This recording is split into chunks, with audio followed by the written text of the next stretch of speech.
Hello बच्चों, let's read the question. The question said that the equilibrium can be attained only when the system is closed. Okay, तो हमसे पूछा जा रहा है कि द इक्विलिब्रियम कैन अटेंड, मतलब इक्विलिब्रियम जो अटेंड होगा किसी भी रिएक्शन का only when the system is close, जब वो सिस्टम क्लोज्ड होगा तभी वो इक्विलिब्रियम हो सकता है। तो आइए बच्चों चेक करते हैं इसका correct answer and first of all बात करते हैं की कॉन्सेप्ट। ओके, तो बेसिकली ये क्वेश्चन आया बच्चों केमिकल इक्विलिब्रियम से। Chemical equilibrium, okay. And equilibrium achieved होगा तो किस कंटेनर में बच्चों? क्लोज कंटेनर में, यस। तो ये जो स्टेटमेंट है बच्चों ये ट्रू स्टेटमेंट है, ठीक है। क्यों ट्रू स्टेटमेंट है? क्योंकि जो इक्विलिब्रियम होता है ना बच्चों, वो हमेशा आपका क्लोज कंटेनर में ही होगा। ओके, क्लोज कंटेनर में ही होगा या क्लोज सिस्टम में आप बोल सकते हो, क्लोज सिस्टम में ही होगा। फॉर एग्जाम्पल, जैसे मान लो मैं एक एग्जाम्पल से आपको समझाता हूँ।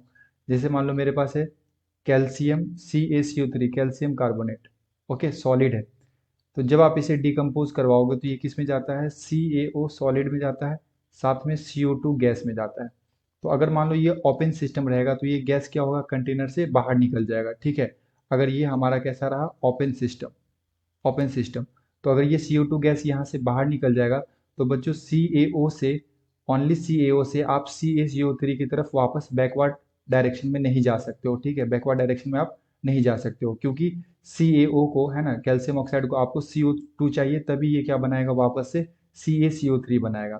तो अगर मैं सेम रिएक्शन को CaCO3 सॉलिड है और इसको जब डिकम्पोज करवाऊंगा तो ये बनेगा CaO प्लस में क्या? CO2, okay.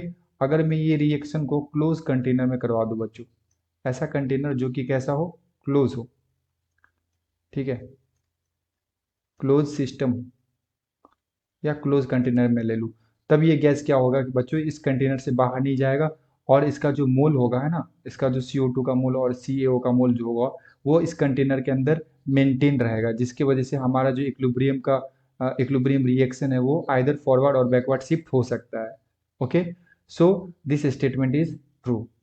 Okay, I hope you will understood it well. Best of luck. Thank you.